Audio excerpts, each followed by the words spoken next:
Phone করে আছি রাত 2:30 থেকে। আজকে মানুষটা মার্ডার হওয়ার পর জীবনটা চলে যাওয়ার পর এখন ফোন করে খবর নিয়েছেন পিঙ্কি কোথায়? দয়া দেখাবেন এখন পিঙ্কিকে? একটা ভোট পাবেন না আমাদের পাড়া থেকে, একটা ভোট পাবেন না। আসুন আমার ভোট নিতে, আপনি আসুন ভোট নিতে। আমরা দেখছি আপনি সুপর্ণান্টি আসুন আমার ভোট নিতে। কি করে ভোট পান আমরা দেখছি। এই 8 নম্বর ওয়ার্ডের জন্য আপনারা ভোট পেয়ে জিতেছেন, ঠিক আছে? 8 নম্বর ওয়ার্ডের জন্য ভোটটা পেয়ে জিতেছেন, আর একটা ভোট পাবেন না। সে দা বা চাপড় দিয়ে আমার বাবার এখান দিয়ে কোপ মারা হয়, এখান দিয়ে কোপ মারা হয়, তারপরও মানুষটা হয়তো বেঁচে ছিল। কিন্তু বাবার এই রিসেন্টলি 1 বছর আগে মাথায় ব্রেন টিউমার হয়েছিল। সেই ব্যথা জায়গাতেই বারবার রড দিয়ে গুতিয়ে গুতিয়ে জায়গাটা ফুটো করা হয়, করে তাকে ড্রেনের মধ্যে ছুঁড়ে ফেলে দিয়ে চলে যাওয়া। তৃণমূলের গোষ্ঠী কন্দলের জেরে শনিবার রাতে উত্তপ্ত বাগুইয়াটি। সঞ্জীব দাস ওরফে পটলা নামে এক তৃণমূল কর্মীকে পিটিয়ে খুনের অভিযোগ। ঘটনাটি ঘটেছে বিধাননগর পুরসভার 8 নম্বর ওয়ার্ডের বাগুইয়াটির অর্জুনপুর পশ্চিম পাড়া এলাকায়। পরিবারের অভিযোগ, পরিকল্পিতভাবে এলাকায় বিদ্যুৎ বিচ্ছিন্ন করে তৃণমূল কর্মীকে প্রথমে ইট দিয়ে মারা হয়। এরপর জখম অবস্থাতেই তাকে টেনে নিয়ে এসে রাস্তায় ফেলে রড, লাঠি ও ইট দিয়ে মাথায় আঘাত করা হয়। এরপরেই তাকে রক্তাক্ত অবস্থায় স্থানীয়রা আরজিকর হাসপাতালে নিয়ে গেলে চিকিৎসকেরা তাকে মৃত বলে ঘোষণা করে। গোটা ঘটনায় বিধাননগর পুরসভার মেয়র পরিষদ দেবরাজ চক্রবর্তী ও ওয়ার্ডের পৌর প্রতিনিধি সুপর্ণা ঘোষের ওপর ক্ষোভ উগরে দিয়েছেন স্থানীয় লোকজন।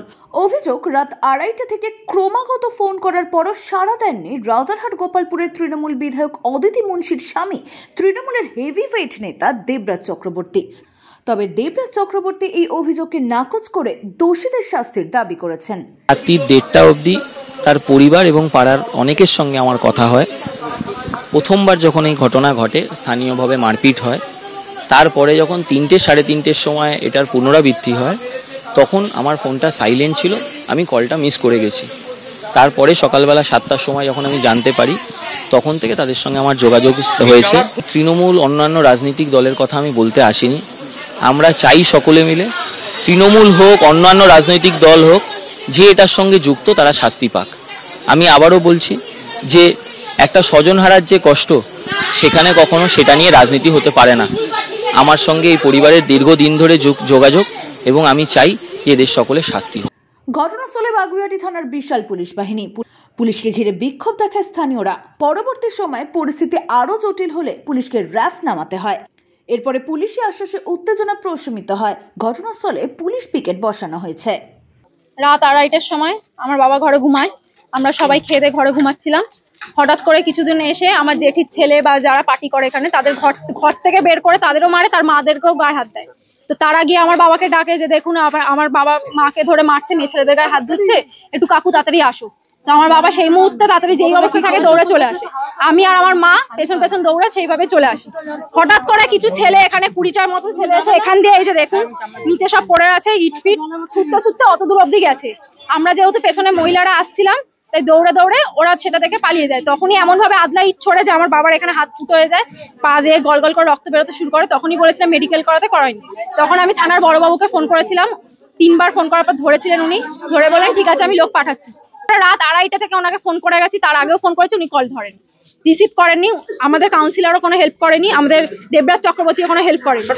তারপরে যখন রাত কিছুক্ষণ হওয়ার পর হঠাৎ করে, নাহলে ওরা সিসি লাইন কি করে অফ করতে পারে? যেখান থেকে ঝামেলা হচ্ছে, 4 রাস্তার মধ্যে থেকে ঝামেলা হয়েছে, আমাদের বাড়ি অব্দি লাইন অফ ছিল। আর পুরো পাকি পাড়ার সবার কারেন্ট ছিল, সবার বাড়িতে কারেন্ট ছিল। শুধুমাত্র 4 রাস্তার মধ্যে থেকে আমাদের বাড়ির অব্দি কারেন্ট, পুরো পাড়ার অফ ছিল, সবার বাড়ির কারেন্ট অফ ছিল। সবার বাড়ির কারেন্ট অফ ছিল বলে আমরা রাস্তায় বসে হাওয়া খাচ্ছিলাম। হঠাৎ করে সেই অন্ধকার মুহূর্তে পেছন দিয়ে কিছু জন ঢোকে, 30-40 জন ঢুকে প্রথমে আমাদের ঘরের জানলা ভাঙে। আমাদের বাড়িতে দরজায় লাথি মারা হয়েছে। বোন ঘরে একা ছিল, সেই জন্য আমরা ভয় পেয়ে শুধুমাত্র আমি, মা আর বাবা ছিলাম ওখানে বসে। আমরা 3জনই দৌড় মারি, বোনকে যেহেতু ঘরে একা আছে। সেই সময় উল্টো ওরা ওদিক দিয়ে আসে, এসে অ্যাটাক করে। প্রত্যেকের হাতে ছিল দা, প্রত্যেকের হাতে চাপড় ছিল, প্রত্যেকের হাতে রড ছিল, প্রত্যেকের হাতে কাঁচের বোতল ছিল। আর আমাদের হাতে কিচ্ছু ছিল না, কারণ আমরা জানতাম না, প্রস্তুতি নিয়ে যে আমাদের হঠাৎ করে এসে ঝামেলা করবে। আর আমরা 2টো মেয়ে ছেলে ছিলাম, একজনই ছেলে ছিল। এসেই হট করে এত বড় একটা আদলা ইট ডিমে ছড়ে আমার পেটে লাগে। আমি দৌড়ে দৌড়ে কিছুটা এগিয়ে এসে দাঁড়াই। সেই মুহূর্তে মা বাবাকে বাঁচানোর জন্য হাত দিয়ে আটকায়, কিন্তু বাঁচাতে পারে না। তারা মারপিট চালু করে দেয়, এবং মা বাঁচাচ্ছিল বলে মাকে ড্রেনের মধ্যে ঢুকিয়ে, মায়ের জামায় কাদা লেগে আছে এখনো, মাকে ড্রেনের মধ্যে ঢুকিয়ে মাকে চত্থাপড়া মালে চুটির মুটি ধরে মারা হয়। মাকেও মারা হয়, মেয়ে ছেলের গায়ে হাত তোলা হয়, এমনকি কোপ দেওয়া হয়। সেই দা বা চাপড় দিয়ে আমার বাবার এখান দিয়ে কোপ মারা হয়, এখান দিয়ে কোপ মারা হয়, তারপরও মানুষটা হয়তো বেঁচে ছিল। কিন্তু বাবার এই রিসেন্টলি 1 বছর আগে মাথায় ব্রেন টিউমার হয়েছিল, সেই ব্যথা জায়গাতেই বারবার রড দিয়ে গুতিয়ে গুতিয়ে জায়গাটা ফুটো করা হয়, করে তাকে ড্রেনের মধ্যে ছুঁড়ে ফেলে দিয়ে চলে যাওয়া হয়। আমার বাবাও তৃণমূল পার্টি করে, এর মধ্যে আমার বাবার কোনো দোষ নেই, কারণ আমরা নিজেরা প্রস্তুত ছিলাম, স্পটে ছিলাম, ঘরে ছিল। ওরা হুট করে এসে ঝামেলা ছিল, আর ওরা কোনো পার্টি না, পার্টি থেকে ওদের গুন্ডামো করার জন্য রাখা হয়েছে।